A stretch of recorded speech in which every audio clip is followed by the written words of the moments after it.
ஈரோடு கிழக்கு தொகுதி இடைத்தேர்தலில் நாம் தமிழர் கட்சி சார்பில் சீதாலட்சுமி வேட்புமனு தாக்கல் செய்தார். பேரணியாக செல்ல போலீசார் அனுமதி மறுத்த நிலையில் தனி ஆளாக சென்று தேர்தல் நடத்தும் அலுவலர் மணிஷிடம் சீதாலட்சுமி தனது வேட்புமனுவினை தாக்கல் செய்தார். முன்னதாக செய்தியாளர்களை சந்தித்த சீதாலட்சுமி பெரியார் கொள்கையை ஏற்பதும் ஏற்காததும் தேவையில்லாத ஒன்று என குறிப்பிட்டார். அரசியல் என்பது முழுக்க முழுக்க மக்களுக்கு செய்கின்ற சேவை. அந்த அரசியல் எளிய மக்களுக்கு, உழைக்கின்ற மக்களுக்கு இந்த மண்ணுக்காக செய்யணும்னு வந்திருக்கேன்.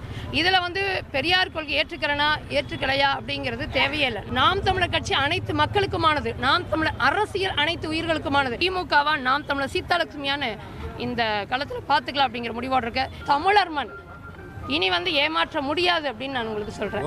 ஈரோடு கிழக்கு தொகுதி இடைத்தேர்தலுக்கான வேட்புமனு தாக்கல் நிறைவு பெற்ற நிலையில் மொத்தம் 65 வேட்புமனுக்கள் தாக்கல் செய்யப்பட்டுள்ளன. கடைசி நாளில் மட்டும் திமுக வேட்பாளர் வி.சி. சந்திரகுமார், நாம் தமிழர் கட்சி வேட்பாளர் சீதாலட்சுமி உள்ளிட்ட 55 பேர் தங்களது வேட்புமனுக்களை தாக்கல் செய்தனர். இதனால் கடந்த 10 மற்றும் 13ஆம் தேதி தாக்கல் செய்யப்பட்டதையும் சேர்த்து வேட்புமனுக்கள் எண்ணிக்கை 65ஆக உள்ளது. வேட்புமனு பரிசீலனை நாளை சனிக்கிழமை நடக்கிறது.